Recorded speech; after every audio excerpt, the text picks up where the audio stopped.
scripted and all put together just the way it should be, but it's not. It's a bunch of random thoughts that I had, and as I thought about this, it would be like, oh, okay, well maybe I should mention this to them or this. And the other thing too is really, I don't want this next 50 minutes to be me just talking to you folks about this. I mean, if you have questions, if you have thoughts, other things to add, please add them as we go along with that, because it's, you know, I taught math for 10 years, and now I've been at Mitchell Tech here for going on my 14th year, and I don't know if I've had an original idea in that entire time. But I've been able to take what people have said and maybe change it to fit my surroundings and my situation to make things like, you know, so I could use some of those things too. First thing is, I do want to show you this video, just because I know how to use the technology was the main reason. And I don't know, will you get sound out of there? Or? No, you have to hook speakers up. The speakers there.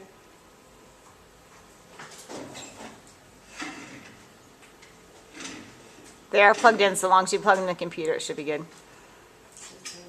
We're not as high tech over in this building. Sorry, they can't get the speakers to work in my office. On the side.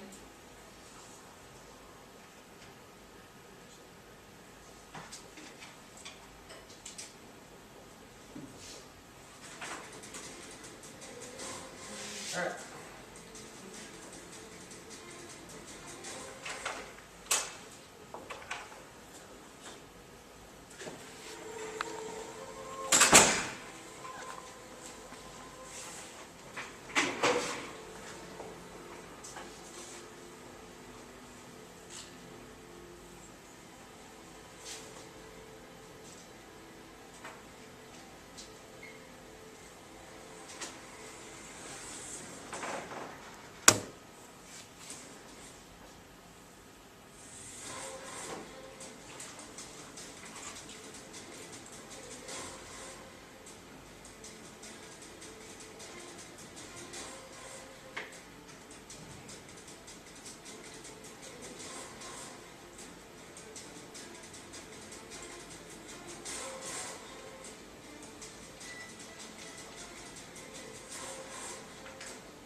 That's just commercial part of it after that, so that's not as much fun. That's a good one. But a couple things in there. You know, they talk about the. I should have shut that off. This will be a point of.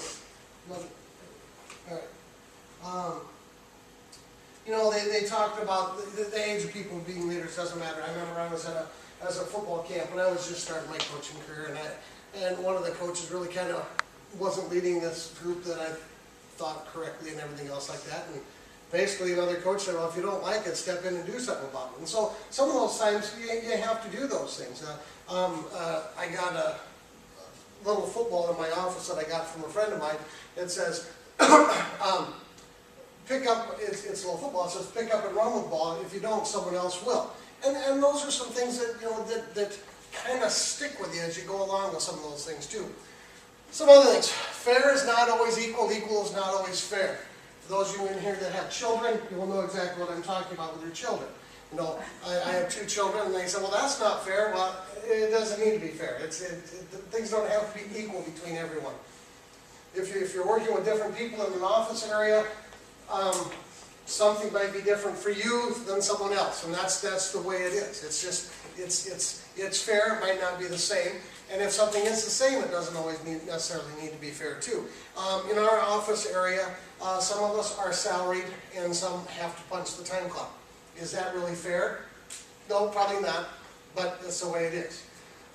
Those people who punch the time clock who are on hourly can take an hour off, okay? Or 2 hours off instead of taking a half a day or a full day. Since we're salaried, we have to take a half day or a full day off. So even if I'm going to be gone for 2 hours, I have to take a half day. Is that really fair that I can't take just 2 hours? No, but that's the way it is. And so like I said, fair is not always equal. Equal is not always fair with some of those things. Do stuff. One thing that I mentioned in there that it talked about was leading by example. and I think that's important. I mean, all those folks that have mentioned in that video, they've always done things. They've always, shown what they could do, and then people have followed them with that. When I became Dean of Enrollment here at Mitchell Tech, it wasn't that I went up to Mr. Malden and said, hey, someday I'd like to be Dean of Enrollment. No, a lot of the other things that I was doing kind of fell under that. And he said, well, hey, as we're reorganizing things, would you like to do this? And so a lot of the times when you are doing things and working with people and going through that process, people are noticing that. So you really need to be innovative, do the things that you will help advance your organization or the company or whatever instance you're in. The other thing too is by doing stuff, it will help to bring others along with that too in the office area. One of the other things it says, mentioned in there too, is one of the best ways you can lead is by showing by example. And I coached when I was teaching, and that's what you always talk about with your upper classroom with some of those things is lead by example, and the younger kids will follow some of those things. And it's true in all walks of life. I mean, if I'm expecting someone else to do something, whether it be sit at the front desk when Hillary's gone. If I'm just the one saying, okay, Hillary's gone, you have to sit there, Hillary's gone, you have